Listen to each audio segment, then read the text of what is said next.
గారికి నా రిక్వెస్ట్ చేసి వేడుకుంటున్నాను. ఎందుకంటే ఆ బంగారు బోనం అమ్మవారి ముక్కు పుడకలు, అమ్మవారికి వచ్చిన నగదు, కమ్మలు, పుస్తెలు ఇవన్నిటితో కరగబోసి చేయించింది.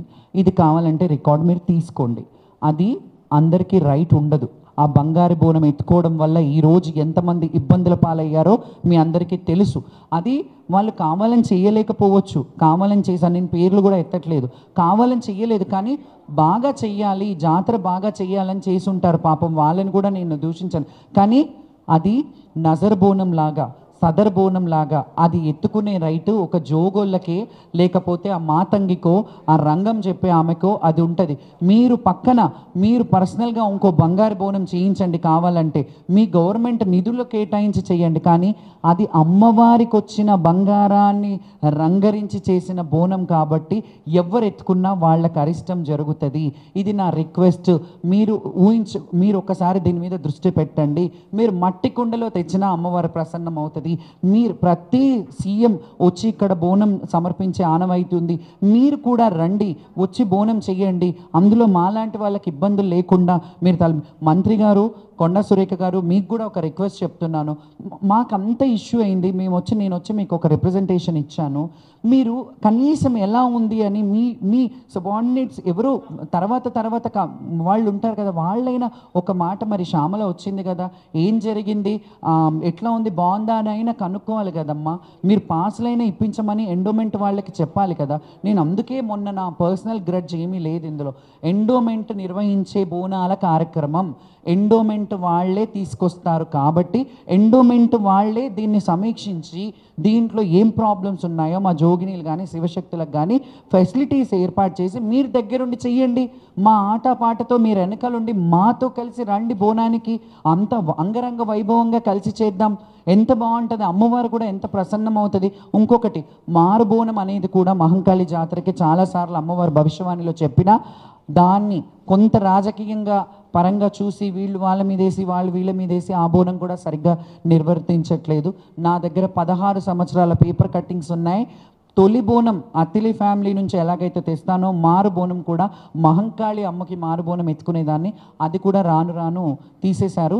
ఈ కల్చర్ ఏదైతే ఉందో దీన్ని ఒకసారి క్షుణ్ణంగా ఆలోచించి వాళ్ళు చేసే కార్యక్రమాలని వాళ్ళని చేయనివ్వండి. ఎందుకంటే మీకు తెలియదు, ఇప్పుడు పెద్ద వాళ్ళకి నేను ఒప్పుకుంటా, సీఎం గారికో మినిస్టర్ గారికో అది తెలియదు, కానీ ఒక్కసారి అడగండి ఎవరు ఏం జరుగుతుంది ఇక్కడ కల్చర్ ఏంటి అని. ఒక 10 నిమిషాలు గుడిలో కూర్చోండి. ఆ గుడికి సంబంధించిన వాళ్ళు, ఆ చైర్మన్సో లేకపోతే ఈవోలో వాళ్ళందరూ ఉంటారు కదా, వాళ్ళతో కూర్చొని మాట్లాడండి. ఒక్కొక్క గుడికి కమిటీలు పంపించండి, ఒక కమిటీ వేయండి. మీరు ఇంకొకటి చెప్తాను, కమిటీ అంటాను కదా, మీరు ఎండోమెంట్ కమిటీ ఒకటి వేసేస్తారు, వదిలేస్తారు. ఏ దేవాలయాలకు ఆ దేవాలయ కమిటీలు విడివిడిగా ఉంటాయి. ఈ అన్నిటికీ బియాండ్ ఒక కమిటీని వేసి అన్ని గుళ్ళల్లోకి సంబంధించిన వాళ్ళని పెట్టి అన్ని గుళ్ళల్లో సమీక్షించేలాగా ఆ కమిటీలు వెళ్ళి అన్ని గుళ్ళల్లో మెయిన్ మనకి ఎన్ని గుళ్ళు ఉన్నాయి, గోల్కొండ ఉంది, మహంకాళి టెంపుల్ ఉంది, ఎల్లమ్మ ఉంది, ఏడుపాయలు ఉంది. అక్కడైతే హైదరాబాద్ ఆషాఢంలో జరగవు. ముఖ్యంగా జరగాలంటే మన హైదరాబాద్లో జరిగేవి ఈ మూడు మీద. అండ్ లాల్ దర్వాజా కూడా ఉంది, లాల్ దర్వాజా ఉంది, సింహవాహిని అమ్మవారు ఉంది. అక్కడ కమిటీలను ఏర్పాటు చేసి లాల్ దర్వాజాలో కూడా సింహవాహిని అమ్మవారిని అడుగుతాను, నేను రిక్వెస్ట్ చేస్తాను. అక్కడ చిన్న ప్లేస్, బోనాలు వెళ్ళినా దర్శనానికి వెళ్ళినా చిన్నగా ఉంటుంది, ద్వారాన్ని కొంచెం పెద్దగా చేసి లైన్ కొంచెం పెద్దగా మూవ్ అయ్యేలాగా చేయండి అని చాలాసార్లు రిక్వెస్ట్ చేశాను. ఇప్పుడు కూడా ఈ వేదిక మీద ఇప్పుడు చెప్తున్నాను, అది కూడా ఒకసారి ఆలోచించండి. ఆ ద్వారాన్ని పెద్దగా చేయడం వల్ల వెళ్ళే లైను వచ్చే లైను చాలా ఇబ్బందిగా ఉంటుంది. అందులోనే బోనాలు ఎక్కిస్తారు. అది ఒక చిన్న 20 by 8 10 ఎంతో ఉంటుంది ఆ గుడి మొత్తం. ఆ గుడిలోనే ఆ బోనాలన్నీ, లక్షలాది మంది తెచ్చే బోనాలన్నీ అన్నీ అక్కడే ఉంటాయి కాబట్టి కొంచెం సింహద్వారాన్ని పెద్దగా చేయడము, ఆడవాళ్ళకి సపరేట్ లైన్లు వదిలేసేయడము, ఇలాంటివన్నీ చెయ్యండి. మంచిగా చెయ్యండి, బాగా చేయాలని కోరుకుంటున్నాను. కానీ మేము మనస్తాపంతో ఉన్నాం, మేము బాధపడుతున్నాం, మేము ఆడబిడ్డలం, మేము రోధిస్తున్నాం.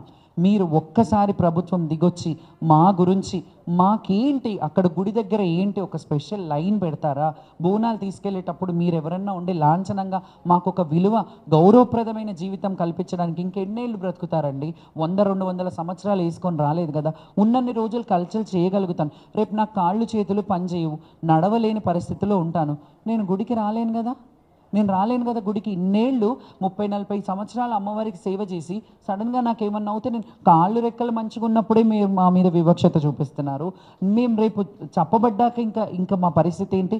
కాబట్టి ఒక్కసారి సీఎం గారు అండ్ మినిస్టర్ గారు మీరు అందరూ ఒక కమిటీలో మాట్లాడుకొని ఈ శివశక్తుల గురించి నేను ఒక్కదాన్ని మాట్లాడితే బాగుండదు. వీళ్ళందరూ కూడా ఏకదాటిగా మేమందరం ఈ సంవత్సరం శివశక్తుల బోనాలు మహంకాళికి తేవట్లేదు. ఎందుకు అంటే కేవలం రాజకీయం వల్లనే.